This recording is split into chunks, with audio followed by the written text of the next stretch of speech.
Karibu Mkufu TV na leo tuko na mgeni special.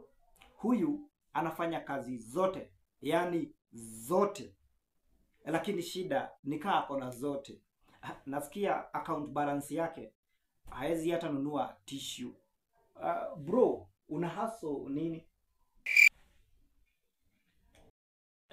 Buda, asubuhi nauzia wanafunzi mandazi, alafu nachukua boda. Saa 6 hivi ndo huyo mimi nawauzia melon, alafu hiyo masaa ingine nawauzia pictures za kudecorate nyumba hivi. Hiyo masaa ingine naenda huko soko ya juu nawauzia viatu huko.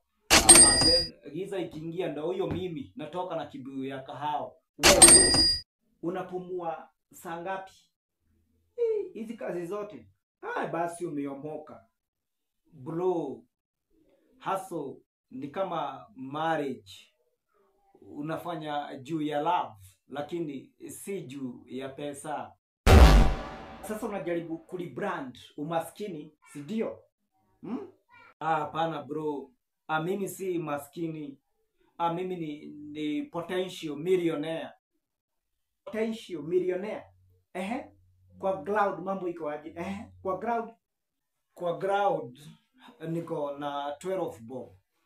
Na runi ya freezer imefika menopause. Buda, kama hustle ni mingi na unaona buy one get one free, una feel pleasure, tafuta job moja.